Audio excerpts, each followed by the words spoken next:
ನಮಸ್ತೆ ವೀಕ್ಷಕರೇ, ನಿತ್ಯ ಜ್ಯೋತಿರ ವಾಸ್ತು ಭವಿಷ್ಯ ವಿಶೇಷ ನೇರ ಪ್ರಸಾರ ಕಾರ್ಯಕ್ರಮಕ್ಕೆ ಸ್ವಾಗತ. ನಾನು ಚಿತ್ರಶ್ರೀ. ದಿನಾಂಕ 23/7/2026 ಇವತ್ತಿನ ಒಂದು ಗುರುವಾರದ ಸಂಚಿಕೆಯಲ್ಲಿ ಕರ್ಕಾಟಕ ರಾಶಿಗೆ ಸಂಬಂಧಪಟ್ಟಂತೆ ಆಗಸ್ಟ್ ತಿಂಗಳ ಕಂಪ್ಲೀಟ್ ಮಾಸ ಭವಿಷ್ಯವನ್ನ ನೋಡ್ತಾ ಹೋಗೋಣ. ಹಾಗೆ ಇವತ್ತಿನ ಒಂದು ದಿನದ ದಿನ ಭವಿಷ್ಯದ ಜೊತೆ ನಿಮ್ಮ ಪ್ರಶ್ನೆಗಳಿಗೆ ಗುರುಜಿಗಳು ಸಹ ಉತ್ತರವನ್ನ ನೀಡ್ತಾರೆ. ಮೊದಲನೇದಾಗಿ ಗುರುಜಿಗಳನ್ನ ಕಾರ್ಯಕ್ರಮಕ್ಕೆ ಸ್ವಾಗತಿಸ್ತಾ ಇದ್ದೀನಿ. ಖ್ಯಾತ ಜ್ಯೋತಿಷಿಗಳು, ಖ್ಯಾತ ಸಂಖ್ಯಾಶಾಸ್ತ್ರಜ್ಞರು ಮತ್ತು ಪಂಚಭೂತ ವಾಸ್ತು ತಜ್ಞರಾದ ಶ್ರೀ ಮಂಜುನಾಥ್ ಗುರುಜಿಗಳು. ಗುರುಜಿ ನಮಸ್ತೆ, ಕಾರ್ಯಕ್ರಮಕ್ಕೆ ಸ್ವಾಗತ. ಓಂ ಪದ್ಮವಜಾಯ ವಿದ್ಮಹಿ ಹಿಮರೂಪಾಯ ಧೀಮಹಿ ತನ್ನೋ ಚಂದ್ರ ಪ್ರಚೋದಯಾತ್. ಗುರುಜಿಗಳನ್ನ ಕಾರ್ಯಕ್ರಮಕ್ಕೆ ಸ್ವಾಗತಿಸಿದ್ದಾಯ್ತು. ವೀಕ್ಷಕರೇ, ನೀವು ಸಹ ಗುರುಜಿಗಳ ಬಳಿ ಮಾತನಾಡಬೇಕು, ನೇರ ಪ್ರಸಾರಕ್ಕೆ ಕಾಲ್ ಮಾಡಬಹುದು, ಮಾತನಾಡಬಹುದು. ನೀವು ಕಾಲ್ ಮಾಡಬೇಕಾಗಿರೋ ನಂಬರ್ ಕೂಡ ಸ್ಕ್ರೀನ್ ಮೇಲೆ ಡಿಸ್ಪ್ಲೇ ಆಗ್ತಾ ಇದೆ. ಮೊದಲನೇದಾಗಿ ಕರ್ಕಾಟಕ ರಾಶಿಯವರಿಗೆ ಗುರುಜಿ, ಈ ಒಂದು ಆಗಸ್ಟ್ ತಿಂಗಳಲ್ಲಿ ಆಗ್ತಾ ಇರುವಂತಹ ಒಂದಷ್ಟು ನವಗ್ರಹಗಳ ಬದಲಾವಣೆ ಹೇಗಿದೆ, ನವಗ್ರಹ ಗೋಚಾರ ಹೇಗೆ ನಡೀತಾ ಇದೆ, ಮತ್ತೆ ಆಚರಣೆಗಳ ಭಾಗವಾಗಿ ಏನೆಲ್ಲ ಅವ್ರು ಮಾಡ್ಕೊಳ್ಬೇಕು ಗುರುಜಿ? ನೋಡಿ, ದೊಡ್ಡ ಗ್ರಹಗಳ ಒಂದು ಗೋಚಾರದ ವಿಚಾರದಲ್ಲಿ ಕರ್ಕಾಟಕ ಅಥವಾ ಕಟಕ ರಾಶಿಯವರಿಗೆ ದೊಡ್ಡ ಗ್ರಹ ಅಂತಂದರೆ ಗುರುಗ್ರಹ ಅಂತ ಹೇಳ್ತೀವಿ. ಗುರುಗ್ರಹ ಆಲ್ರೆಡಿ ಕೊನೆಯ ತಿಂಗಳಲ್ಲಿ ಹೇಗೆ ರಾಶಿಯಲ್ಲಿತ್ತೋ ಅದು ಹಾಗೆ ಮುಂದುವರಿಯುವಂಥದ್ದು. ಸೊ ಆ ಕೊನೆಯ ತಿಂಗಳ ಒಂದು ಗುರುಗ್ರಹದ ಏನು ಗುರು ಭಗವಾನರ ಫಲ ಹೇಗಿತ್ತು, ಉಚ್ಚ ಪರಿಸ್ಥಿತಿಯ ಫಲಗಳು ಹಾಗೆ ಮುಂದುವರಿಯುತ್ತೆ, ಗೋಚಾರ ಕೂಡ ಹಾಗೆ ಮುಂದುವರಿಯುತ್ತೆ. ಇನ್ನು ಆ ಒಂದು ದೊಡ್ಡ ಗ್ರಹವಾದ ಶನೇಶ್ವರ ಗ್ರಹರು ಪ್ರಸ್ತುತ ಕರ್ಕಾಟಕ ರಾಶಿಯವರಿಗೆ ಭಾಗ್ಯಸ್ಥಾನದಲ್ಲಿದ್ದು ಯಥಾವತ್ತಾಗಿ ಭಾಗ್ಯಸ್ಥಾನದಲ್ಲೇ ಮುಂದುವರಿಯುತ್ತೆ. ಆದರೆ ಕಳೆದ ಜುಲೈ ಕೊನೆಯ ಹಂತದಲ್ಲಿ ವಕ್ರಿಯಾಗಿ ಒಂದು ಶನಿಯ ಒಂದು ಗೋಚಾರ ಫಲ ಬರ್ತಾ ಇರೋದ್ರಿಂದ ಸೊ ವಕ್ರತ್ವದ ಫಲಗಳು ತುಂಬ ವಿಶೇಷವಾಗಿ ಏನೋ ಒಂದು ಭಾಗ್ಯಸ್ಥಾನದ ಶನಿ, ಅಷ್ಟಮ ಶನಿಯ ಒಂದು ಫಲಗಳನ್ನು ಹೆಚ್ಚಾಗಿ ಕೊಡುತ್ತೆ. ಮತ್ತು ಕ್ರಮವಾದ ಗೋಚಾರ ತಾವು ಕೇಳಿದಾಗೆ ಆಗಸ್ಟ್ 1ನೇ ತಾರೀಕು ಮೊದಲೇ ದಿನವೇ ಶುಕ್ರ ಭಗವಾನರು ರಾಶಿಯಿಂದ ದ್ವಿತೀಯ ಭಾವಕ್ಕೆ ಬರುವಂಥದ್ದು, ದ್ವಿತೀಯ ಭಾವದಿಂದ ತೃತೀಯ ಭಾವಕ್ಕೆ ಗೋಚರವಾಗ್ತಾರೆ. ಆಗಸ್ಟ್ 2ನೇ ತಾರೀಕು ಒಂದು ವಿಶೇಷವಾಗಿ ಯೋಗಕಾರಕನಾದ ಮಂಗಳವನ್ನು ರಾಶಿಯಿಂದ ವ್ಯಯ ಭಾವದಲ್ಲಿ ಒಂದು ಸಂಚಾರವಾಗುವಂಥದ್ದು ತೋರಿಸ್ತಾ ಇದೆ. ಮತ್ತು ಆಗಸ್ಟ್ 5ನೇ ತಾರೀಕು ಇಲ್ಲಿ ತುಂಬ ವಿಶೇಷವಾಗಿರುವಂಥ ವ್ಯಯಾಧಿಪತಿ ಮತ್ತು ತೃತೀಯಾಧಿಪತಿಯಾದ ಬುಧ ಗ್ರಹರು ನಿಮ್ಮ ರಾಶಿಯಲ್ಲೇ ಗೋಚರವಾಗ್ತಾರೆ. ಮತ್ತು ಆಗಸ್ಟ್ 17ನೇ ತಾರೀಕು ಸೂರ್ಯ ಭಗವಾನರ ವಿಶೇಷ ಒಂದು ಗೋಚಾರ ನಿಮ್ಮ ರಾಶಿಯಿಂದ ದ್ವಿತೀಯ ಭಾವಕ್ಕೆ ಗೋಚಾರ ಆಗುವಂಥದ್ದು, ಸ್ವಕ್ಷೇತ್ರಕ್ಕೆ ಬರುವಂಥದ್ದು. 22ನೇ ತಾರೀಕು ಬುಧನ ಗೋಚಾರ ಮರು ಗೋಚಾರ ಆಗುತ್ತೆ. ರಾಶಿಯಲ್ಲಿ ಬುಧ ಇದ್ದು 22ನೇ ತಾರೀಕು ನಂತರ ರಾಶಿಯಿಂದ ದ್ವಿತೀಯ ಭಾವಕ್ಕೆ ಸೂರ್ಯನ ಜೊತೆ ಸೇರಿ 2ನೇ ಭಾವಕ್ಕೆ ಗೋಚಾರ ಆಗುವಂಥದ್ದು. ಉಳಿದಂತೆ ರಾಹು ಕೇತುಗಳು ಯಥಾವತ್ತಾಗಿ ದ್ವಿತೀಯದಲ್ಲಿ ಕೇತು ಮತ್ತು ಅಷ್ಟಮದಲ್ಲಿರುವಂಥ ರಾಹು ಕೇತುಗಳು ಒಂದು ಗೋಚಾರ ಕೊನೆಯ ಕೆಲವು ತಿಂಗಳಲ್ಲಿ ಹೇಗಿತ್ತೋ ಹಾಗೆ ಮುಂದುವರಿಯುವಂಥದ್ದು, ಅದರಲ್ಲಿ ಯಾವುದೇ ಬದಲಾವಣೆ ಇಲ್ಲ. ಇವಿಷ್ಟು ಗ್ರಹ ಗೋಚಾರವಾದರೆ ವಿಶೇಷವಾಗಿ ಆಚರಣೆ ಭಾಗದಲ್ಲಿ 12ನೇ ತಾರೀಕು ಆಗಸ್ಟ್ ತಿಂಗಳನ್ನೇ ಹಬ್ಬಗಳ ಮಾಸ ಅಂತ ಹೇಳ್ತೀವಿ. ಶ್ರಾವಣ ಮಾಸಕ್ಕೆ 12ನೇ ತಾರೀಕು ವಿಶೇಷ ಜ್ಯೋತಿರ್ಭೀಮೇಶ್ವರ ವ್ರತ ಜರುಗುವಂಥದ್ದು. 16ನೇ ತಾರೀಕು ನಾಗ ಚತುರ್ಥಿ, 17ನೇ ತಾರೀಕು ನಾಗ ಪಂಚಮಿ ವಿಶೇಷ ಆಚರಣೆ ಇರುವಂಥದ್ದು. ಆಗಸ್ಟ್ 21 ಹೆಂಗಳೇರ ವಿಶೇಷವಾದ ಒಂದು ಹಬ್ಬ, ಒಂದು ವರಮಹಾಲಕ್ಷ್ಮಿಯ ಒಂದು ಇಷ್ಟವಾಗಿರುವಂಥದ್ದು, ಹೆಂಗಳೇರಿಗೆ ವಿಶೇಷವಾಗಿರುವಂಥ ಒಂದು ದೇವಿಯ ಹಬ್ಬ ವರಮಹಾಲಕ್ಷ್ಮಿಯ ಆಚರಣೆ ಇರುವಂಥದ್ದು. 25ನೇ ತಾರೀಕು ಅಂಗಾರಕ ಜಯಂತಿ. ನಿಮಗೆ ಯೋಗಕಾರಕ ಮಂಗಳ ಗ್ರಹ, ಯಾರ್ಯಾರಿಗೆ ಕುಜದೋಷವಿದೆಯೋ, ಮದುವೆ ಆಗ್ತಿಲ್ಲ, ಮಕ್ಕಳು ಆಗ್ತಿಲ್ಲ, ಇನ್ನೇನೋ ಸಮಸ್ಯೆಗಳಿದ್ದಾಗ ಕುಜನಿಗೆ ಒಂದು ಪರಿಹಾರ ಮಾಡಿಕೊಳ್ಳಲು ಸುಬ್ರಹ್ಮಣ್ಯನ ಆರಾಧನೆ, ಸುಬ್ರಹ್ಮಣ್ಯ ಸ್ತೋತ್ರ, ಜಪ ತಪ ಧ್ಯಾನಗಳನ್ನು ಮಾಡಿಕೊಳ್ಳುವಂಥದ್ದು, ನದಿ ತೀರದಲ್ಲಿ ಹೋಗುವಂಥದ್ದು, ಸ್ನಾನ ಇತ್ಯಾದಿಗಳನ್ನು ಮಾಡುವಂಥದ್ದು, ಸುಬ್ರಹ್ಮಣ್ಯನಿಗೆ ಒಂದು ತೊಗರಿಬೇಳೆ ನೀಡುವಂಥದ್ದು, ಓಂ ಶರವಣ ಭವಾಯ ನಮಃ ಅಂತ ಈ ರೀತಿ ಜಪಗಳನ್ನು ಅಂಗಾರಕ ಜಯಂತಿಯಂದು ಮಾಡಿಕೊಂಡಾಗ ವಿಶೇಷ ಫಲಗಳು ಲಭ್ಯ. ಈ ರೀತಿ ಒಂದು ಮಾಡ್ಕೋಬೋದು. ಈ ರೀತಿ ಹಲವು ಆಚರಣೆಗಳ ಭಾಗವಾಗಿ ಮತ್ತು ನವಗ್ರಹಗಳ ಗೋಚಾರ ಕರ್ಕಾಟಕ ಅಥವಾ ಕಟಕ ರಾಶಿಯವರಿಗೆ ಈ ಒಂದು ಆಗಸ್ಟ್ ತಿಂಗಳಲ್ಲಿ ಜರುಗುವಂಥದ್ದು. ಗುರುಜಿ, ನೀವು ತಿಳಿಸಿರೋ ಪ್ರಕಾರ ನವಗ್ರಹಗಳ ಗೋಚರದ ಪ್ರಭಾವ ವಿಸ್ತೃತವಾಗಿ ನೋಡೋದಾದ್ರೆ ಆಗಸ್ಟ್ ತಿಂಗಳಿನಲ್ಲಿ ಅದು ಹೇಗೆ ಪ್ರಭಾವವನ್ನ ಬೀರ್ತಾ ಇದೆ ಕರ್ಕಾಟಕ ರಾಶಿಯವರಿಗೆ? ನೋಡಿ, ಮೊದಲನೇದಾಗಿ ಶನೇಶ್ವರನ ಒಂದು ಸ್ವಲ್ಪ ಅಷ್ಟಮ ಶನಿಯ ಪ್ರಭಾವ. ಇಷ್ಟು ದಿನ ಅಷ್ಟಮ ಶನಿ ಇರಲಿಲ್ಲ, ಭಾಗ್ಯಸ್ಥಾನದಲ್ಲಿ ಶನಿ ಇತ್ತು, ಭಾಗ್ಯಸ್ಥಾನದಲ್ಲಿ ಈಗಲೂ ಕೂಡ ಇದೆ. ಆದರೆ ವಕ್ರಿಯಾಗಿ ಶನಿ ಅಷ್ಟಮ ಭಾವದ ಫಲಗಳನ್ನು ಕೊಡೋದ್ರಿಂದ ಅಷ್ಟಮ ಶನಿಯ ಒಂದು ಫಲಗಳು ಕೊಡುವಂಥದ್ದು ಸ್ವಲ್ಪ ಎಚ್ಚರಿಕೆಯಿಂದ ಇರಬೇಕು. ಅಷ್ಟಮ ಶನಿ ಆದಾಗ ಸ್ವಲ್ಪ ಮಾನಸಿಕ ಕಿರಿಕಿರಿಗಳು, ಒತ್ತಡಗಳು ಜಾಸ್ತಿ ಆಗುವಂಥದ್ದು, ಏನೋ ಒಂದು ಪ್ರೆಷರ್ ಬಿಲ್ಡಪ್ ಆಗುವಂಥದ್ದು, ಅಥವಾ ಏನೋ ಒಂದು ವ್ಯಾಜ್ಯಗಳು ಒಂದು ಹಿರಿಯರಿಂದ ಬರಬೇಕಾಗಿರುವಂಥದ್ದು, ಪಿತ್ರಾರ್ಜಿತ ವಿಚಾರದಲ್ಲಿ ಆ ಸಮಸ್ಯೆಗಳು ಹೆಚ್ಚಾಗಿ, ಆಸ್ತಿ ವಿಚಾರದಲ್ಲಿ ಹೆಚ್ಚಾಗಿ ಕಾಣಿಸ್ಕೊಳ್ಳುವಂಥದ್ದು, ಒಂದೇನೋ ಇನ್ಶೂರೆನ್ಸ್ ಬರಬೇಕಾಗಿತ್ತು ಅದು ನಿಂತ್ಕೊಂತು, ಅಥವಾ ನಿಮಗೆಲ್ಲೋ ಒಂದು ಕಡೆಯಿಂದ ಅಮೌಂಟ್ ಬರಬೇಕಾಗಿತ್ತು ಒಂದು ಹಿರಿಯರಿಂದ, ಅದು ಕೂಡ ನಿಂತ್ಕೊಳ್ಳುವಂಥದ್ದು ಸ್ವಲ್ಪ ಹೆಚ್ಚಾಗಿ ಜರುಗುವಂಥದ್ದು ಆಗಸ್ಟ್ ತಿಂಗಳಲ್ಲಿ. ಇದರ ಬಗ್ಗೆ ಸ್ವಲ್ಪ ಕಾಳಜಿ ವಹಿಸಿದರೆ ಒಳ್ಳೆಯದು. ಮತ್ತು ಗುರು ಭಗವಾನರು ಕೂಡ ರಾಶಿಯಲ್ಲೇ ಗುರು ಭಗವಾನರಿದ್ದು ಉಚ್ಚ ಪರಿಸ್ಥಿತಿಯಲ್ಲಿ ಗುರು ಭಗವಾನರು ಒಳ್ಳೆ ಫಲಗಳನ್ನು ಕೊಡ್ತಾರೆ. ಆದರೆ ಜನ್ಮಗುರು ನರೋದುಕಮನಂಗೆ ಅಷ್ಟೊಂದು ಉತ್ತಮ ಫಲಗಳನ್ನು ನಿರೀಕ್ಷೆ ಮಾಡೋಕ್ಕಾಗಲ್ಲ ಗುರು ಭಗವಾನರಿಂದ. ರಾಶಿಯಿಂದ ಷಷ್ಠ್ಯಾಧಿಪತಿ ಮತ್ತು ಭಾಗ್ಯಾಧಿಪತಿ ಗುರು ಭಗವಾನರಾಗ್ತಾರೆ. ಸ್ವಲ್ಪ ಆರೋಗ್ಯದಲ್ಲಿ ಏರುಪೇರುಗಳಾಗುವಂಥದ್ದು, ಹೊಟ್ಟೆ ಸಂಬಂಧಿತವಾಗಿರುವಂಥದ್ದು, ಅದರಲ್ಲೂ ವಿಶೇಷವಾಗಿ ಸಕ್ಕರೆ ಕಾಯಿಲೆ ಇರುವಂಥವ್ರು ಸ್ವಲ್ಪ ಹೆಚ್ಚಾಗಿ ಗಮನ ಕೊಟ್ಟರೆ ಒಳ್ಳೆಯದಾಗುತ್ತೆ. ಮತ್ತು ಈ ಒಂದು ಶುಕ್ರನ ಒಂದು ಗೋಚಾರ, ಶುಕ್ರ ತಮಗೆ ಚತುರ್ಥಾಧಿಪತಿ ಆಗ್ತಾರೆ ಮತ್ತು ಲಾಭಾಧಿಪತಿ ಗ್ರಹ ಆಗ್ತಾರೆ. ಇಲ್ಲೇನಾಗುತ್ತೆ ಅಂದರೆ ಶುಕ್ರ ತೃತೀಯ ಭಾವಕ್ಕೆ ಹೋಗಿ ನೀಚ ರಾಶಿಯಲ್ಲಿ ಗೋಚರವಾಗುವಂಥದ್ದು. ಸೊ ಕುಟುಂಬದಲ್ಲಿ ಸ್ವಲ್ಪ ಅಶಾಂತಿ, ನೆಮ್ಮದಿ, ಮನೇಲಿ ಏನೋ ಒಂಥರ ಕಿರಿಕಿರಿ ವಾತಾವರಣಗಳಾಗುವಂಥದ್ದು, ಸಣ್ಣ ಪುಟ್ಟ ಮಾತುಗಳು ವಾದ ವಿವಾದಕ್ಕೆ ತಿರುಗುವಂಥದ್ದು, ತಾಯಿ ಜೊತೆ ಸ್ವಲ್ಪ ಕಿರಿಕಿರಿಗಳು, ವೈರತ್ವ ಬರುವಂಥದ್ದು. ಅದಕ್ಕೆ ಆದಷ್ಟು ಮೌನನೇ ತುಂಬ ಒಳ್ಳೆಯದು. ನಮ್ಮ ಹಿರಿಯರು ಹೇಳ್ತಾರಲ್ಲ, ಮಾತು ಬೆಳ್ಳಿ ಮೌನ ಬಂಗಾರ ಅಂತ. ಸೊ ಆ ವಿಚಾರದಲ್ಲಿ ಮೌನ ವಹಿಸಿರೋದು ತುಂಬ ಒಳ್ಳೆಯದಾಗುತ್ತೆ. ಸ್ನೇಹಿತರಿಂದ, ಮಿತ್ರರಿಂದ, ಲಾಭಾಧಿಪತಿ ಲಾಭ ಸ್ಥಾನದ ಫಲ ನೀಚವಾದಾಗ ಏನಾಗುತ್ತೆ, ಅದರಲ್ಲೂ ವಿಶೇಷವಾಗಿ ಸ್ತ್ರೀಯರಿಂದ ಸ್ವಲ್ಪ ಮೋಸ ಹೋಗುವಿಕೆ ಅಥವಾ ಸ್ವಲ್ಪ ಸಂಬಂಧಗಳು ಹಾಳಾಗುವಂಥದ್ದು. ಅದಕ್ಕೆ ನೀವು ಏನನ್ನೂ ಕೊಡಬೇಡಿ ಸ್ನೇಹಿತರಿಗೆ ನಂಬಿ. ಒಂದು ಹಣಕಾಸು ವಿಚಾರದಲ್ಲಿ ಎಕ್ಸ್ಪೆಕ್ಟೇಷನ್ ಇಟ್ಕೊಂಡು ಕೊಡಬೇಡಿ. ನೀವು ಹೆಲ್ಪ್ ಮಾಡಬೇಕು ಅಥವಾ ಅವ್ರಿಗೆ ಏನೋ ಒಂದು ಕೊಟ್ಬಿಡಬೇಕಂದ್ರೆ ಕೊಡಿ. ಎಕ್ಸ್ಪೆಕ್ಟೇಷನ್ ಇಟ್ಕೊಂಡು ಕೊಟ್ಟಾಗ ಶುಕ್ರ ನೀಚ ಆದಾಗ ಈ ಒಂದು ಸಂಬಂಧಗಳ ವಿಚಾರದಲ್ಲಿ ಸ್ವಲ್ಪ ಏರುಪೇರುಗಳಾಗುತ್ತೆ. ಮತ್ತು ಸ್ನೇಹಿತರ ವಿಚಾರದಲ್ಲಿ ಸ್ವಲ್ಪ ಕಿರಿಕಿರಿಗಳು ಆಗುವಂಥದ್ದು ಕೂಡ ಇಲ್ಲಿ ಜರುಗುವಂಥದ್ದು. ಮತ್ತು ಶುಕ್ರ ಕೂಡ ತೃತೀಯ ಭಾವದಲ್ಲಿ ನೀಚವಾಗಿ ನಿಮ್ಮ ರಾಶಿಗೆ ಭಾಗ್ಯಸ್ಥಾನಕ್ಕೆ ದೃಷ್ಟಿಯಾಗೋದ್ರಿಂದ ಸ್ವಲ್ಪ ಈ ರಾಶಿಯ ಒಂದು ತಂದೆಯವರಿಗೂ ಕೂಡ ಸ್ವಲ್ಪ ಆರೋಗ್ಯದಲ್ಲಿ ಏರುಪೇರುಗಳು ಒಂದು ವಿಚಾರದಲ್ಲಿ ಇಲ್ಲಿ ನಾವು ನೋಡ್ಬೋದು. ಮತ್ತು 2ನೇ ತಾರೀಕು ನಂತರ ಒಂದು ವಿಶೇಷವಾಗಿ ಯೋಗಕಾರಕನಾದ ಮಂಗಳ ಗ್ರಹ ವ್ಯಯಭಾವದಲ್ಲಿ ಸಂಚರಿಸ್ತಾರೆ. ಸೊ ಇಲ್ಲೇನಾಗುತ್ತೆ, ಇಷ್ಟು ದಿನ ಮಂಗಳ ಗ್ರಹ ನಿಮಗೆ ವಿಶೇಷವಾಗಿ ಒಂದು ಒಳ್ಳೆಯ ಪೊಸಿಷನಲ್ಲಿತ್ತು, ಲಾಭಸ್ಥಾನದಲ್ಲಿತ್ತು, ಚೆನ್ನಾಗಿ ನಡೀತಾ ಇತ್ತು. ವ್ಯಯಭಾವದಲ್ಲಿದ್ದಾಗ ಮಂಗಳ ನಿಮಗೆ ಪಂಚಮಾಧಿಪತಿ ಆಗ್ತಾರೆ ಮತ್ತು ದಶಮಾಧಿಪತಿ ಆಗ್ತಾರೆ. ಮಕ್ಕಳಿಂದ ಮತ್ತು ಇದರ ವಿಚಾರದಲ್ಲಿ ಏನೋ ಒಂದು ನಿರೀಕ್ಷೆಗಳು ಇಟ್ಕೊಂಡ್ರೆ ಅದು ಹುಸಿ ಆಗುವಂಥದ್ದು, ಅವ್ರ ಮಕ್ಕಳಿಂದ ಏನೋ ಒಂದು ಫುಲ್ಫಿಲ್ಮೆಂಟ್ ಆಗಿಲ್ಲ ಅಂತ ತಾವು ಬೇಜಾರು ಮಾಡ್ಕೊಳ್ಳುವಂಥದ್ದು ಆಗುವಂಥದ್ದು. ಕೆಲಸ ಕಾರ್ಯಗಳ ವಿಚಾರದಲ್ಲಿ ಸ್ವಲ್ಪ ಹೆಚ್ಚಾಗಿ ಸಡನ್ನಾಗಿ ಬದಲಾವಣೆ ಆಗುವಂಥದ್ದು, ಬೇರೆಯವರಿಂದ ಅಥವಾ ಹಿರಿಯ ಅಧಿಕಾರಿಗಳಿಂದ ಸ್ವಲ್ಪ ಸ್ಟ್ರೆಸ್ ಫ್ಯಾಕ್ಟರ್ ಕ್ರಿಯೇಟ್ ಆಗುವಂಥದ್ದು, ಯಾವುದೇ ಅಷ್ಟೊಂದು ಒಳ್ಳೆಯ ಒಂದು ವಾತಾವರಣ ಅಥವಾ ಒಳ್ಳೆಯ ಒಂದು ಅನುಭವ ಸಿಗದೇ ಇರುವಂಥದ್ದು ಜರುಗುತ್ತೆ. ಅದಕ್ಕೆ ಈ ಒಂದು ತಿಂಗಳು ಸ್ವಲ್ಪ ಆದಷ್ಟು ತಾಳ್ಮೆಯಿಂದಿರಿ ಈ ವಿಚಾರದಲ್ಲಿ. ಮತ್ತು ಅದರ ಜೊತೆಯಲ್ಲಿ ಯಥೇಚ್ಛವಾಗಿ ನಿಮಗೆ ವಿಶೇಷವಾಗಿ ವ್ಯಯಾಧಿಪತಿ ಮತ್ತು ತೃತೀಯಾಧಿಪತಿ ಅಂತ ಹೇಳ್ತೀವಿ ಬುಧ ಗ್ರಹ 5ನೇ ತಾರೀಕು ನಿಮಗೆ ಒಂದು ರಾಶಿಯಲ್ಲೇ ಬರುವಂಥದ್ದು. ವ್ಯಯಾಧಿಪತಿಯಲ್ಲಿ ರಾಶಿಯಲ್ಲಿ ಬಂದಾಗ ಏನಾಗುತ್ತೆ ಅಂದರೆ ಸ್ವಲ್ಪ ಹೆಚ್ಚು ಓಡಾಟಗಳು, ತಿರುಗಾಟಗಳು ಆಗುವಂಥದ್ದು ಮತ್ತು ಕೆಲಸಗಳು ಏನು ಆಗ್ತಾ ಇರುತ್ತೋ ಅದನ್ನು ಹೆಚ್ಚಾಗಿ ಶ್ರಮಪಟ್ಟು ಮಾಡ್ತೀರಾ, ಆದರೂ ಅದನ್ನು ಕಂಪ್ಲೀಷನ್ ಮಾಡುವಂಥದ್ದು ಒಳ್ಳೆಯದಾಗುತ್ತೆ.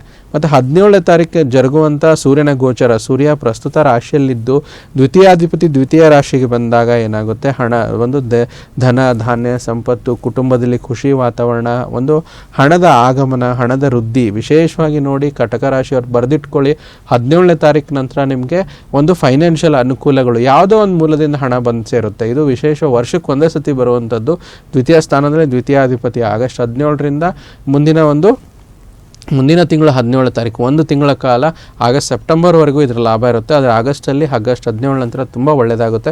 ಕುಟುಂಬದವರ ಸಪೋರ್ಟ್ ಚೆನ್ನಾಗಿರುತ್ತೆ. ಆದರೆ ಮಾತಿನಲ್ಲಿ ಸ್ವಲ್ಪ ಏನೋ ಒಂದು ಈಗೋಯಿಂದ ಒಂದು ರಿಲೇಷನ್ಶಿಪ್ ಹಾಳಾಗುವಂಥದ್ದು, ಕೋಪದಿಂದ ಮಾತಾಡಿದಾಗ ಸ್ವಲ್ಪ ಸಮಸ್ಯೆಗಳಲ್ಲಿ ಏರುಪೇರುಗಳಾಗುವಂಥದ್ದು, ಅದ್ರ ಬಗ್ಗೆ ಸ್ವಲ್ಪ ಎಚ್ಚರಿಕೆಯಿಂದ ಇರಬೇಕು. ಉಳಿದಂತೆ ಯಥಾವತ್ತಾಗಿ ಒಂದು ರಾಹುಕೇತುಗಳ ಗೋಚಾರದ ಫಲ ಏನು ಅಂತ ನೆಗೆಟಿವ್ ಕೊಡ್ತಾ ಇಲ್ಲ. ಈ ರೀತಿ ಒಂದು ವಿಸ್ತೃತವಾಗಿರುವಂಥ ಫಲಗಳನ್ನು ಈ ಒಂದು ಆಗಸ್ಟ್ ತಿಂಗಳಲ್ಲಿ ಈ ಒಂದು ವಿಶೇಷ ಕಟಕ ರಾಶಿಯವರು ನಿರೀಕ್ಷೆ ಮಾಡಬಹುದು.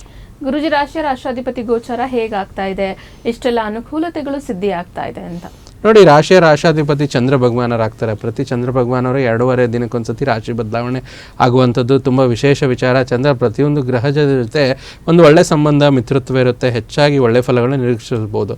ಆದರೆ ಚಂದ್ರ ಗೋಚಾರದಲ್ಲಿ ವೃಶ್ಚಿಕ ರಾಶಿಯಲ್ಲಿ ಹೋದಾಗ ನೀಚತ್ವವನ್ನು ಹೊಂದುತ್ತೆ. ಹಾಗಾಗಿ ರಾಶಾಧಿಪತಿ ಚಂದ್ರ ಯಾವಾಗ ವೃಶ್ಚಿಕ ರಾಶಿಯಲ್ಲಿ ಗೋಚಾರವಾಗೋದಂದರೆ ಆಗಸ್ಟ್ 23ನೇ ತಾರೀಕಿಂದ 20ರಿಂದ 23 ತುಂಬ ಅಷ್ಟೊಂದು ಒಳ್ಳೆಯ ಫಲ ಇಲ್ಲ. ಯಾಕಂದರೆ ರಾಶಾಧಿಪತಿ ಕಟಕ ರಾಶಿಯವರಿಗೆ ಒಳ್ಳೆಯ ಫಲ ನೀಡೋದಿಲ್ಲ. ಉಳಿದಿರೋ ದಿನಾಂಕದಲ್ಲಿ ಒಳ್ಳೆಯ ಫಲಗಳು ರಾಶಾಧಿಪತಿ ಗೋಚರದಿಂದ ಖಂಡಿತವಾಗಿ ನಿರೀಕ್ಷಿಸಬಹುದು. ಇನ್ನು ಸಾಮಾನ್ಯವಾಗಿ ನೋಡಿದ್ರೆ ಕಟಕ ರಾಶಿಯವರಿಗೆ ಅನಿರೀಕ್ಷಿತ ಪ್ರಯಾಣ, ಕುಟುಂಬದಲ್ಲಿ ಸಣ್ಣ ಪುಟ್ಟ ಒಂದು ವ್ಯಾಜ್ಯಗಳಿದ್ರೂ ನೆಮ್ಮದಿ ವಾತಾವರಣ ನಿಧಾನವಾಗಿ ಆದರೂ ನಿರ್ಮಾಣವಾಗುತ್ತೆ. ನೇರವಾಗಿ ಸಮಚಿತದಿಂದ ನಿಧಾನವಾಗಿ ಪ್ರತೀಕ್ಷಿಸಿ ಮತ್ತು ಬಂಧುಗಳ ಆಗಮನದಿಂದ ನಿಮಗೆ ಶುಭ ತರುವಂಥದ್ದು. ವಿಶೇಷವಾಗಿ ಹಾಲಿನ ವ್ಯಾಪಾರದಲ್ಲಿ ತುಂಬ ಲಾಭ ಇರುತ್ತೆ. ರೈತರಿಗೆ, ಕೃಷಿ ಕ್ಷೇತ್ರದವರಿಗೆ ತೃಪ್ತಿದಾಯಕ. ಮೃಷ್ಟಾಂಗ ಭೋಜನ, ರಾಜಕೀಯ ವ್ಯಕ್ತಿಗಳಿಗೆ ಮನ್ನಣೆ, ಅತ್ಯಂತ ಜಯಪ್ರಾಪ್ತಿ ಆರೋಗ್ಯದಲ್ಲಿ ವಿಶೇಷವಾಗಿ ವೃದ್ಧಿ, ಆದರೆ ಸ್ತ್ರೀಯರಿಂದ ಇನ್ನೂ ಒಳ್ಳೆಯ ಲಾಭ, ಉದ್ಯಮ, ಸ್ತ್ರೀ ಸಂಘಟನೆಗಳಿಗೆ ಒಳ್ಳೆಯ ಅವಕಾಶ ಲಭಿಸುತ್ತು ಈ ಒಂದು ಆಗಸ್ಟ್ 22ನೇ ತಾರೀಕು ನಂತರ. ಅದರಲ್ಲಿ ಷೇರು ವ್ಯವಹಾರದಲ್ಲಿ ಸ್ವಲ್ಪ ನಷ್ಟವಾಗುವ ಸಾಧ್ಯತೆ, ಅತ್ಯಂತ ಜಾಗೃತಿ ವಹಿಸಬೇಕು. ಜಾತಕಸ್ಥರಿಗೆ ನಿಜವಾದ ಗುರುಬಲ ಅಷ್ಟೊಂದು ಇಲ್ಲ ರಾಶಿಯಲ್ಲಿರೋದ್ರಿಂದ ಸ್ವಲ್ಪ ವಿಚಾರದಲ್ಲಿ ಎಚ್ಚರಿಕೆಯಿಂದಿರಬೇಕು. ಮತ್ತು ತಾಯಿಯ ಆರೋಗ್ಯದ ಬಗ್ಗೆ ಸ್ವಲ್ಪ ಗಮನ ಕೊಡಿ. ಅದರಲ್ಲಿ ಏನಾದರೂ ಏರುಪೇರು ಆಗುವಂಥದ್ದು, ಸ್ವಲ್ಪ ಶತ್ರುಬಾಧೆ, ಸಾಲಬಾಧೆ, ಅನಿರೀಕ್ಷಿತ ಒಂದು ಆಗುವಂಥದ್ದು ಇರುತ್ತೆ. ಕುಟುಂಬದಲ್ಲಿ ಹೆಚ್ಚು ಸೌಖ್ಯವನ್ನು ಕಾಣ್ತೀರಾ. ವಿದ್ಯಾರ್ಥಿಗಳಿಗೆ ಅನುಕೂಲಕರವಾದ ಮಾಸ ಇರುತ್ತೆ. ಅದು ಕೂಡ 17ನೇ ತಾರೀಕು ಸೂರ್ಯ ಸ್ವಕ್ಷೇತ್ರದ ಬಂದಿನ ಮೇಲೆ ಒಂದು ಹೆಚ್ಚಿನ ಅನುಕೂಲತೆಗಳು ದೊರೆಯುತ್ತೆ. ಕಟಕ ರಾಶಿ ವಿದ್ಯಾರ್ಥಿಗಳಿಗೆ ಉತ್ತಮವಾಗಿರುತ್ತೆ. ಕಟಕ ರಾಶಿಯವರಿಗೆ ಕೆಲಸದಲ್ಲಿ ಕೂಡ ಒಳ್ಳೆಯ ಪ್ರೋತ್ಸಾಹ ಪಡಿತೀರಾ. ಹೊಸ ಒಂದು ಕೆಲಸ ಮತ್ತು ಏನೋ ಒಂದು ಪಾಸಿಟಿವಿಟಿ ನಿಮಗೆ ಸಿಗುತ್ತೆ. ಹಿರಿಯರಿಂದ ಒಂದು ಆಶೀರ್ವಾದ, ಕೋರ್ಟು ಕಚೇರಿಗಳ ಸಮಸ್ಯೆ ದೂರವಾಗುತ್ತೆ. ಅಶಾಂತಿ ವಾತಾವರಣ ದೂರವಾಗಿ ಶಾಂತಿ ವಾತಾವರಣ ಕಡೆ ಹೋಗ್ತೀರಾ. ಅದರಲ್ಲೂ ವಿಶೇಷವಾಗಿ ದೇವಾಲಯಗಳ ದರ್ಶನ, ಪುಣ್ಯಕ್ಷೇತ್ರಗಳ ದರ್ಶನ ಮಾಡುವಂಥದ್ದು, ಹೆಚ್ಚು ಮೋಜು ಮಸ್ತಿ ವಿನೋದಕ್ಕಾಗಿ ಪ್ರಯಾಣಗಳನ್ನು ಹಮ್ಮಿಕೊಳ್ಳುವಂಥದ್ದು ಇರುತ್ತೆ. ಇವೆಲ್ಲವೂ ರಾಶಿಯಾಧಿಪತಿಯ ಗೋಚಾರ ಜೊತೆಗೆ ನವಗ್ರಹಗಳ ಗೋಚಾರ ಪ್ರಭಾವವಾಗಿ ಕಟಕ ರಾಶಿಯವರಿಗೆ ಆಗಸ್ಟ್ ತಿಂಗಳಲ್ಲಿ ವಿಶೇಷವಾಗಿ ಲಭಿಸುತ್ತಮ್ಮ. ಗುರುಜಿ, ಕಟಕ ರಾಶಿಯಲ್ಲಿ ಬರ್ತಕ್ಕಂಥ ಒಂದಷ್ಟು ನಕ್ಷತ್ರಗಳಿಗೆ ಎಷ್ಟು ಫಲಗಳಿದೆ ಮತ್ತೆ ಪರಿಹಾರ ಭಾಗಕ್ಕೆ ಏನು ಮಾಡ್ಕೊಳ್ಬೇಕು? ನೋಡಿ, ವಿಶೇಷವಾಗಿ 3 ನಕ್ಷತ್ರಗಳು ಇಲ್ಲಿ ನಾವು ನೋಡ್ತಾ ಬರ್ತೀವಿ. ಸೊ ಆ ವಿಚಾರದಲ್ಲಿ ಮೊದಲನೇದಾಗಿ ಪುನರ್ವಸು ನಕ್ಷತ್ರ, ಒಂದು ಸಣ್ಣ ಆರ್ಥಿಕ ಯೋಜನೆ ನಿಮ್ಮ ಮನಸ್ಸಿಗೆ ಬರಬಹುದು, ಇದರಿಂದ ಚೆನ್ನಾಗಾಗುತ್ತೆ. ಪುಷ್ಯ ನಕ್ಷತ್ರದ ನಿರ್ದಿಷ್ಟವಾದ ಹಳೆಯ ಮತ್ತು ಗುಪ್ತ ವೆಚ್ಚಗಳನ್ನು ಈ ಒಂದು ತಿಂಗಳಲ್ಲಿ ಎದುರಿಸಬೇಕಾಗುತ್ತೆ. ಆಶ್ಲೇಷ ನಕ್ಷತ್ರದವರು ನೀವೇನಾದರೂ ಬರವಣಿಗೆ, ವಿನ್ಯಾಸ, ಬೋಧನೆ ಅಥವಾ ಷೇರು ಮಾರುಕಟ್ಟೆ ಕ್ಷೇತ್ರದೊಳಗೆ ನೀವು ಗುರುತಿಸ್ಕೊಂಡಿದ್ರೆ ಈ ತಿಂಗಳು ನಿಮಗೆ ಸಾಕಷ್ಟು ಲಾಭದಾಯಕವಾಗಿರುವಂಥದ್ದು. ಪರಿಹಾರಗಳು ಇಷ್ಟೇ, ಸ್ವಲ್ಪ ಆದಷ್ಟು ಮಂಗಳವಾರದೊತ್ತು ಒಂದು ಮಂಗಳನ ಒಂದು ಫಲ ಅಥವಾ ಒಂದು ವಿಶೇಷವಾದ ಮಂತ್ರಗಳನ್ನು ಹೇಳ್ಕೊಳ್ಳೋದ್ರಿಂದ ನಿಮಗೆ ಹೆಚ್ಚಿನ ಅನುಕೂಲ ಆಗುತ್ತೆ. ಈ ರೀತಿ ಬರುತ್ತೆ. ಯಾವುದೇ ಒಂದು ಬರುವಂಥ 4 ಮಂಗಳವಾರ ಬೆಳಗ್ಗೆ ಒಂದು ತಲೆಸ್ನಾನ ಮಾಡಿದ ನಂತರ ಈ ಶ್ಲೋಕವನ್ನು 108 ಬಾರಿ ಜಪ ಮಾಡಿ. ಇದು ಈ ರೀತಿ ಬರುತ್ತೆ: ಪಲಾಶ ಪುಷ್ಕ ಸಂಕಾಸಂ ತಾರಕಂ ಗ್ರಹ ಮಸ್ತಕಂ ರೌದ್ರಂ ರೌದ್ರಾಷ್ಟಕಂ ಘೋರಂ ದ್ರಮ್ಮಕಂ ತಂ ಕೇತುಂ ಪ್ರಣಮಾಮ್ಯಹಂ. ಈ ಮಂತ್ರವನ್ನು ಹೇಳುವಂಥದ್ದು. ಮತ್ತು ದಿನಾಲು ಅಥವಾ ನೀವು ಒಂದು ಮಂಗಳವಾರ ಅಥವಾ ಶುಕ್ರವಾರ ಪಾರ್ವತಿ ದೇವಿ ಅಥವಾ ದುರ್ಗಾದೇವಿಯ ದೇವಸ್ಥಾನಕ್ಕೆ ದರ್ಶನ ನೀಡಿದರೆ ತುಂಬ ಚೆನ್ನಾಗಿರುತ್ತೆ. ನಿಮಗೆ ದೇವಸ್ಥಾನಕ್ಕೆ ಹೋಗೋಕ್ಕಾಗ್ತಿಲ್ಲ, ಸಮಯದ ಅಭಾವ ಇದ್ದರೆ ಮನೆಯಲ್ಲೇ ಒಂದು ಬಿಳಿ ಚಂದನದ ತಿಲಕವನ್ನು ಹಚ್ಕೊಳ್ಳಿ. ನಿಮ್ಮ ಕೆಲಸಕ್ಕೆ ಹೊರಡುವ ಮುಂಚೆ ಅಥವಾ ವ್ಯಾಪಾರ ವಹಿವಾಟು ಹೋಗೋದಕ್ಕಿಂತ ಮುಂಚೆ ಇದನ್ನು ಮಾಡ್ಕೊಳ್ಳೋದ್ರಿಂದ ಒಂದು ಒಳ್ಳೆಯ ಉತ್ತಮ ರೀತಿಯಲ್ಲಿ ಕೆಲಸ ಆಗುತ್ತೆ. ಶಿಖರೆ, ಇವತ್ತಿನ ಒಂದು ದಿನದ ಪಂಚಾಂಗ ಮತ್ತು ತಿಥಿಯನ್ನು ಗುರುಜಿಗಳು ತಿಳಿಸ್ಕೊಡ್ತಾರೆ. 23 ಜುಲೈ 2026 ನವಮಿ ತಿಥಿ, ಶುಕ್ಲ ಪಕ್ಷ, ಶುಭ ಯೋಗ, ವಾರ ಗುರುವಾರ ಇರುವಂಥದ್ದು. ಇವತ್ತಿನ ಬೆಂಗಳೂರಿನ ಕಾಲಮಾನ ನಮ್ಮ ರಾಜ್ಯಕ್ಕೆ ಸಂಬಂಧಪಟ್ಟ ಹಾಗೆ 6 ಗಂಟೆ 4 ನಿಮಿಷಕ್ಕೆ ಸೂರ್ಯೋದಯ ಆದರೆ 6 ಗಂಟೆ 47 ನಿಮಿಷಕ್ಕೆ ಸೂರ್ಯಾಸ್ತ ಆಗುವಂಥದ್ದು. ಇವತ್ತಿನ ರಾಹುಕಾಲ 2 ಗಂಟೆ 2 ನಿಮಿಷದಿಂದ 3 ಗಂಟೆ 37 ನಿಮಿಷ. ಯಮಗಂಡ ಕಾಲ 6 ಗಂಟೆ 4 ನಿಮಿಷದಿಂದ 7 ಗಂಟೆ 40 ನಿಮಿಷ. ಗುಳಿಕ ಕಾಲ 9 ಗಂಟೆ 15 ನಿಮಿಷದಿಂದ 10 ಗಂಟೆ 51 ನಿಮಿಷ. ಅಭಿಜಿತ ಮುಹೂರ್ತ ಅಥವಾ ಅಭಿಜಿತ ಲಗ್ನ ಅಂತ ನೋಡಿದರೆ 12 ಗಂಟೆ 1 ನಿಮಿಷದಿಂದ 12 ಗಂಟೆ 52 ನಿಮಿಷ ಆಗಿರುವಂಥದ್ದು. ಗುರುಜಿ, ಪಂಚಾಂಗ ತಿಥಿಯನ್ನ ತಿಳಿಸ್ಕೊಟ್ಟಿದ್ದೀರಾ. ದಿನದ ರಾಶಿ ಭವಿಷ್ಯವನ್ನ ನೋಡ್ತಾ ಹೋಗೋಣ.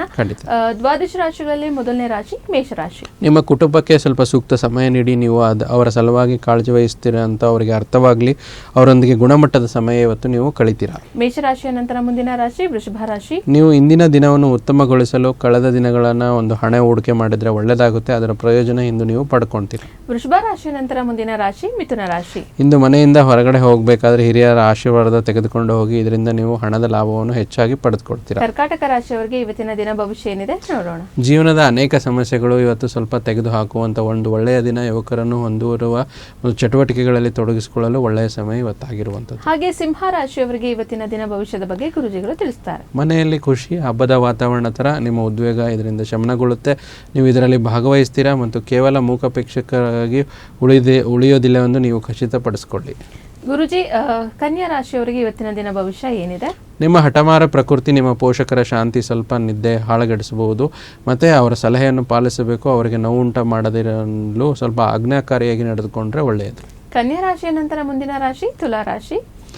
ನೀವು ಶಾಂತಿ ಕಾಪಾಡಿಕೊಳ್ಳಲು, ನಿಮ್ಮ ಕೌಟುಂಬಿಕ ಸಾಮರಸ್ಯ ಕಾಪಾಡಲು ನಿಮ್ಮ ಕೋಪವನ್ನು ಮೆಟ್ಟಿ ನಿಲ್ಲಬೇಕು. ಯಾರಾದರೂ ನಿಮಗೆ ಪ್ರೇಮ ನಿವೇದನೆ ಮಾಡುವ ಹೆಚ್ಚು ಸಾಧ್ಯತೆಗಳು ಇವತ್ತಿರುತ್ತೆ. ತುಲಾ ರಾಶಿಯ ನಂತರ ಮುಂದಿನ ರಾಶಿ ವೃಶ್ಚಿಕ ರಾಶಿ. ಸ್ನೇಹಿತರು ಹಾಗೂ ಕುಟುಂಬ ಸದಸ್ಯರೊಡನೆ ಒಂದು ಸಂಜೆಯನ್ನು ಆಯೋಜಿಸಿ ನಿಮ್ಮ ಹೃದಯಕ್ಕೆ ಪ್ರಿಯವಾಗುವ ಯಾರನ್ನಾದರೂ ಸಂಧಿಸುವ ಅವಕಾಶಗಳು ಇಂದು ನಿಮಗೆ ಬಲವಾಗಿವೆ. ಹಾಗೆ ಧನುರಾಶಿಯವರಿಗೆ ಗುರುವಾರದ ದಿನ ಭವಿಷ್ಯ ಏನಿದೆ ನೋಡೋಣ. ಇಂದು ಪ್ರಯಾಣದ ಭಾವನೆಗಳಿಗೆ ಪ್ರತಿಕ್ರಿಯೆ ದೊರೆಯುತ್ತದೆ. ನಿಮ್ಮ ಸಂಬಂಧ ಎಲ್ಲ ದೂರುಗಳು ಮತ್ತು ದ್ವೇಷಗಳನ್ನು ಅದ್ಭುತ ದಿನ ಎಂದು ಕಣ್ಮರೆಯಾಗುವಂಥ ಒಳ್ಳೆಯ ದಿನ. ಧನುರಾಶಿಯ ನಂತರ ಮುಂದಿನ ರಾಶಿ ಮಕರ ರಾಶಿ. ಇಂದು ಮನೆಯಿಂದ ಹೊರಗಡೆ ಹೋಗುವಾಗ ಹಿರಿಯ ಆಶೀರ್ವಾದನ ತೆಗೆದುಕೊಂಡು ಹೋಗಿ, ಇದರಿಂದ ನಿಮಗೆ ಹಣದ ಲಾಭ ಹೆಚ್ಚಾಗಿ ಸಿಗುತ್ತೆ. ಮಕರ ರಾಶಿಯ ನಂತರ ಮುಂದಿನ ರಾಶಿ ಕುಂಭ ರಾಶಿ. ಇತರರಿಗೆ ಮುಜುಗರ ಉಂಟು ಮಾಡಬೇಡಿ. ನಿಮ್ಮ ಕುಟುಂಬದ ಅವಶ್ಯಕತೆಗಳಿಗೆ ಹೊಂದಿಕೊಳ್ಳಲು ಪ್ರಯತ್ನಿಸಿ. ಕೆಲಸದ ಒತ್ತಡ ಹೆಚ್ಚುತ್ತಿದ್ದು ಮಾನಸಿಕ ಒಂದು ಕ್ಷೋಭೆ ಮತ್ತು ಪ್ರಕ್ಷುಬ್ಧತೆ ನಿಮ್ಮ ನಿಯಂತ್ರಣದಲ್ಲಿದ್ದರೆ ಒಳ್ಳೆಯದು. ಮುಂದಿನ ಹಾಗೂ ಕೊನೆಯ ರಾಶಿ ಮೀನರಾಶಿ. ಇಂದು ನೀವು ಮನೆಯಿಂದ ಹೊರಗಡೆ ಹೋಗಬೇಕಾದ್ರೆ ಹಿರಿಯರ ಆಶೀರ್ವಾದ ತೆಗೆದುಕೊಂಡು ಹೋಗಿ, ಇದರಿಂದ ಹಣದ ಲಾಭ ನೀವು ಪಡಿತೀರಾ. ನೀವು ಬಯಸುವ ಎಲ್ಲ ವಸ್ತುಗಳಿಗೂ ಕೂಡ ನಿಮಗೆ ಲಭ್ಯತೆ ಇವತ್ತು ಉಂಟು. ಇಲ್ಲಿಗೆ ದ್ವಾದಶ ರಾಶಿಗಳ ದಿನ ಭವಿಷ್ಯ ಮುಕ್ತಾಯ ಆಗಿದೆ ವೀಕ್ಷಕರೇ. ಗುರೂಜಿ, ನಮಗೆ ವಾಟ್ಸಪ್ನಲ್ಲಿ ಬಂದಿರುವಂತಹ ಪ್ರಶ್ನೆಯನ್ನ ತೆಗೆದುಕೊಳ್ಬಹುದಾ? ಖಂಡಿತ. ಇವರ ಹೆಸರು ಶೈಲೇಶ್. ಇವರ ಹುಟ್ಟಿರುವಂತಹ ದಿನಾಂಕ 29/6/2000. ಓಕೆ. ಹಾಗೆ ಜನ್ಮ ಸಮಯ ಹೇಳ್ತಾ ಇದ್ದಾರೆ 3:30 ಮಧ್ಯಾಹ್ನ. ಹುಟ್ಟಿರುವಂತಹ ಸ್ಥಳ ಬಂದು ಮಂಡ್ಯ. ಗುರುಜಿ, ಇವ್ರು ಕೇಳ್ತಾ ಇರೋ ಪ್ರಶ್ನೆ ಫಾರಿನ್ ಎಜುಕೇಶನ್ ಮತ್ತೆ ಜಾಬ್ ಆಪರ್ಚುನಿಟೀಸ್ ಬಗ್ಗೆ ಕೇಳ್ತಾ ಇದ್ದಾರೆ. ಫಾರಿನ್ ಎಜುಕೇಶನ್ಗೆ ನಾನು ಹೋಗ್ಬೋದಾ, ಮತ್ತೆ ಜಾಬ್ ಆಪರ್ಚುನಿಟೀಸ್ ಎಷ್ಟರ ಮಟ್ಟಿಗಿದೆ ಅಂತ ಹೇಳಿ ಕೇಳ್ತಾ ಇದ್ದಾರೆ. ಹುಟ್ಟಿರೋದು ಮಂಗಳವಾರ, ಚಿತ್ತ ನಕ್ಷತ್ರ ಮತ್ತು ಕನ್ಯಾ ರಾಶಿ ಅಂತ ತೋರಿಸ್ತಾ ಇದೆ. ಮತ್ತು ಧನುರ್ ಲಗ್ನದ ಜಾತಕ ವಿಶೇಷವಾಗಿ ನೋಡಿ, ಚಿತ್ತ ಅಲ್ಲ, ತುಲಾ ರಾಶಿ ಬರುತ್ತೆ ಅವ್ರದ್ದು. ನಕ್ಷತ್ರ ಕನ್ಯಾ ರಾಶಿ ಬರಲ್ಲ, ತುಲಾ ರಾಶಿ ಬರುವಂಥದ್ದು. ಇಲ್ಲೇನಾಗುತ್ತೆ ಅಂದರೆ ವಿಶೇಷವಾಗಿ ನಾವು ಫಾರಿನ್ ಎಜುಕೇಷನ್ಗೆ ಅದರ ವಿಚಾರದಲ್ಲಿ 9ನೇ ಮನೆ ತುಂಬ ಸ್ಟ್ರಾಂಗ್ ಆಗಿರಬೇಕು. ದೂರ ದೇಶದ ಪ್ರಯಾಣ, ಹೊರ ರಾಜ್ಯದ ಪ್ರಯಾಣ ಮತ್ತು ಅಲ್ಲಿ ಸಕ್ಸಸ್ ಸಿಗುವಂಥದ್ದು ಜಾಸ್ತಿ ಇರುವಂಥದ್ದು. ಸೊ ಇವರಿಗೆ ಕುಜದಶೆ ನಡೀತಿದೆ. ಕುಜದಶೆನಲ್ಲಿ ತುಂಬ ವಿಶೇಷವಾಗಿ ಅದರಲ್ಲೂ ಅಂತರ್ದಶೆ ಅಂತ ನಾವು ನೋಡಿದಾಗ ಸೂರ್ಯ ಅಂತರ್ದಶೆ ನಡೀತಾ ಇದೆ. ಆದರೆ ಇವರಿಗೆ ಸೂರ್ಯ ಅಷ್ಟೊಂದು ಬಲವಾಗಿಲ್ಲ, ಭಾಗ್ಯಾಧಿಪತಿಯಾಗಿ ಅಷ್ಟಮ ಸ್ಥಾನದಲ್ಲಿದ್ದಾರೆ. ಆದರೆ ಇವರಿಗೆ ಒಂದು ಪಾಸಿಟಿವಿಟಿ ಏನಂತಂದರೆ ರಾಹು ದಶ ಯಾವುದು foreign giving planet, foreign travelling planet ಅಂತ ಏನು ಹೇಳ್ತೀವಿ, ಆ ಪ್ರಮುಖವಾದ ದಶ ಮಾರ್ಚ್ 2027ರಿಂದ ಪ್ರಾರಂಭವಾಗ್ತಿದೆ. ಹೆಚ್ಚು ಅನುಕೂಲತೆಗಳನ್ನು ಇಲ್ಲಿ ನೀಡುವಂಥದ್ದು ಹೆಚ್ಚಾಗಿದೆ. ಮತ್ತು ಇಲ್ಲಿ ಧನುರ್ ಲಗ್ನದ ಜಾತಕ ಆಗಿರೋದ್ರಿಂದ ರಾಹು ಮಹಾದಶನಲ್ಲಿ ರಾಹು ಬಂದು ಜಾತಕದಲ್ಲಿ 3ನೇ ಮನೆಯಲ್ಲಿದೆ. 3ನೇ ಮನೆಯಿಂದ 9ನೇ ಮನೆಗೆ ದೃಷ್ಟಿ ಬಿಟ್ಟಾಗ ಫಾರಿನ್ ಎಜುಕೇಷನ್ಸ್ಗೆ ಇವ್ರು ಟ್ರಾವೆಲ್ ಮಾಡ್ಬೋದು. ಮಾರ್ಚ್ 2027 ನಂತರ ಪ್ರಯತ್ನ ಪಡಲಿ, ಹೆಚ್ಚಾಗಿ ಅನುಕೂಲ ಆಗುತ್ತೆ. ಪ್ರಸ್ತುತ ಮಂಗಳ ಮಹಾದಶೆ ನಡೀತಾ ಇರೋದ್ರಿಂದ ಆದಷ್ಟು ಸುಬ್ರಹ್ಮಣ್ಯನ ಆರಾಧನೆ, ಸುಬ್ರಹ್ಮಣ್ಯ ಸ್ತೋತ್ರ ಹೇಳ್ಕೊಳ್ಳುವಂಥದ್ದು ತುಂಬ ಒಳ್ಳೆಯದು. ಇವರಿಗೇನಾದ್ರು ಸಾಧ್ಯವಾದರೆ ಒಂದು ಪೆಂಡೆಂಟ್ನ, ಒಂದು ರೂಬಿ ಪೆಂಡೆಂಟ್, ಮಾಣಿಕ್ಯ ಅನ್ನೋ ಪೆಂಡೆಂಟ್ 4 to 5 ಕ್ಯಾರೆಟು ಭಾನುವಾರದೊತ್ತು ಬೆಳಗ್ಗೆ ಒಂದು ಸೂರ್ಯನ ಮಂತ್ರ ಹೇಳಿ ಹಾಕೊಳ್ಳೋದ್ರಿಂದ ಇವರಿಗೆ ಅದರ ಲಭ್ಯತೆ ಅಂದರೆ ಅವ್ರು ಮಾಡ್ಕೊಳ್ಳುವಂಥ ವಿಶ್ ಫುಲ್ಫಿಲ್ಮೆಂಟ್ ಬೇಗ ಆಗುತ್ತಮ್ಮ. ಶೈಲೇಶ್ ಅವರ ಇವತ್ತಿನ ಸಂಚಿಕೆಯಲ್ಲಿ ಗುರುಜಿಗಳು ನೀವು ಕಳಿಸಿರುವಂತಹ ಪ್ರಶ್ನೆಗೆ ಉತ್ತರವನ್ನ ನೀಡಿದ್ದಾರೆ. ಆದಷ್ಟು ಬೇಗ ಪರಿಹಾರವನ್ನ ಮಾಡ್ಕೊಳ್ಳಿ, ಒಳ್ಳೆಯದಾಗ್ಲಿ. ಗುರುಜಿ, ಮತ್ತೊಂದು ಪ್ರಶ್ನೆ ಇದೆ, ತಗೊಳ್ಳೋಣ. ಇವರ ಹೆಸರು ಮಲ್ಲಿಕಾರ್ಜುನ್. ಹುಟ್ಟಿರುವಂತಹ ಸಮಯ 2:30 ಅಂತ ಹೇಳ್ತಾ ಇದ್ದಾರೆ. ಹುಟ್ಟಿರುವಂತಹ ದಿನಾಂಕ 11/3/99. ಮೈಸೂರು ಗುರುಜಿ. ಇವರು ಹುಟ್ಟಿರುವಂತಹ ಸ್ಥಳ. ಹಾಗೆ ಇವ್ರು ಕೇಳ್ತಾ ಇರೋ ಪ್ರಶ್ನೆ ಲವ್ ಮ್ಯಾರೇಜ್ ಆಗಬಹುದಾ ನಾನು ಅಂತ ಹೇಳಿ ಕೇಳ್ತಾ ಇದ್ದಾರೆ. ಲವ್ ಮ್ಯಾರೇಜ್ ಪಾಸಿಬಿಲಿಟೀಸ್ ಎಷ್ಟು ಮಟ್ಟಿಗಿದೆ ಅಂತ ನೋಡಿ. ಈ ಒಂದು ಜಾತಕದ ವಿಚಾರದಲ್ಲಿ ಗುರುವಾರ ಹುಟ್ಟಿರುವಂಥದ್ದು, ಮೂಲ ನಕ್ಷತ್ರ ಮತ್ತು ಧನುರ್ ರಾಶಿ. ವಿಶೇಷವಾಗಿ ಪ್ರೀತಿಯಿಂದ ಮದುವೆ ಆಗಬೇಕು ಅಂದರೆ ಮದುವೆಗೆ ನಾವು ದಾಂಪತ್ಯ ಜೀವನದ ವಿಚಾರವಾಗಿ ಸಪ್ತಮ ಭಾವ ನೋಡ್ತೀವಿ, ಸಪ್ತಮ ಭಾವ ಮತ್ತು ಲಾಭ ಭಾವ. ಸೊ ಮದುವೆ ಆಗುವಂಥದ್ದು ಸಪ್ತಮ ಭಾವದಿಂದ ಆದರೆ ಲಾಭ ಭಾವ ಇಚ್ಛಾಪೂರ್ತಿ ಅಂತ ಹೇಳ್ತೀವಿ. ಸೊ ಲವ್ ಮಾಡಿ ಮ್ಯಾರೇಜ್ ಆಗಬೇಕು ಅಂದರೆ ಪಂಚಮ ಭಾವ ಕೂಡ ಇಂಪಾರ್ಟೆಂಟ್ ಆಗಿರುತ್ತೆ.